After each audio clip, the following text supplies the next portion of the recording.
Bonjour Manuel, bonjour Davidson, bonjour à Darius Jean-François, bonjour à toute l'équipe technique, bonjour et bienvenue dans cette nouvelle édition d'Impasse. L'édito du jour sera consacré à un homme qui est en train de marquer l'histoire de ce pays. Aujourd'hui, nous nous intéressons à une figure aimée, controversée, qui divise l'opinion publique en Haïti.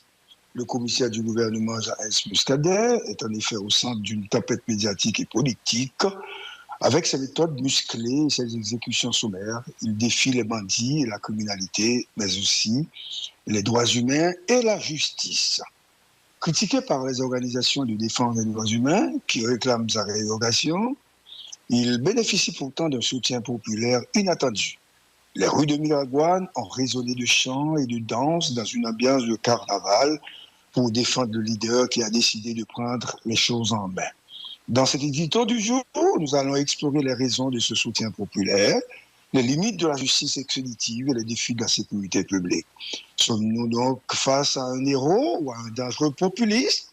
Rejoignez-nous donc pour une analyse en profondeur de cette situation complexe et explosive studio. Scoop! 5 lettres, comme radio. Scoop FM, 107.7.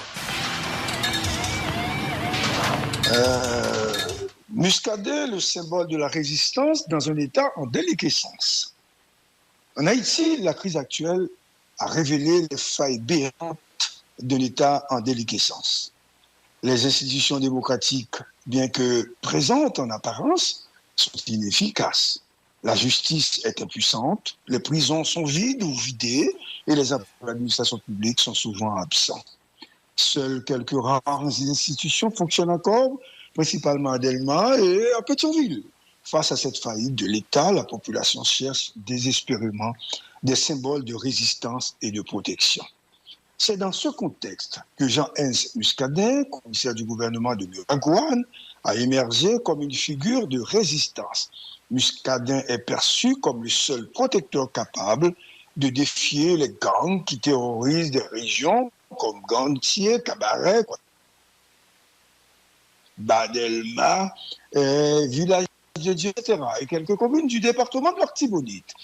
Pour plus d'un, il est devenu un symbole de sécurité et de justice, un héros local dans un pays où l'État ne peut plus répondre aux besoins de sa population. Les organisations de défense des droits de l'homme critiquent vivement les méthodes de Muscadet, appelant à son limogeage pour ses actions extrajudiciaires.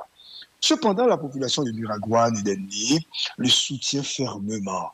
Des milliers de personnes ont manifesté en sa faveur, criant « Vive Muscadet, PM, pas moyen Muscadet, sous moyen Muscadet, on va bouler », au rythme d'un carnaval. Pour eux, Muscadet est le seul rempart contre la violence des gangs, un homme de courage qui défie à la fois les bandits et un État corrompu. Cette situation soulève des questions complexes sur l'état de droit et les droits humains. Muscadet, bien que soutenu par la population pour ses actions contre les gangs, agit souvent en dehors des limites légales. Il incarne une justice expéditive qui, bien que nécessaire pour protéger les citoyens, viole les principes fondamentaux de la loi. Cette dualité pose un dilemme. Comment concilier la nécessité de protéger la population avec le respect des droits humains et des procédures légales? La popularité croissante de Muscadet pourrait bien dépasser les frontières communales et départementales pour devenir un phénomène national. Si les autorités ne prennent pas conscience de cette dynamique, elles risquent de voir émerger un leader national capable de défier l'ordre établi. Il est crucial que les autorités agissent avec lucidité et compréhension pour éviter de créer un précédent dangereux.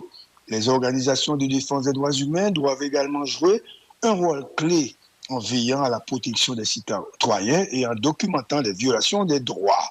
Elles doivent rappeler que même dans les contextes exceptionnels, le respect des droits humains est essentiel pour maintenir une société juste et équitable. Donc, pour conclure, je dirais que la situation en Haïti est un rappel brutal de l'importance de l'État fonctionnel et de la nécessité de réformes profondes pour restaurer la confiance de la population.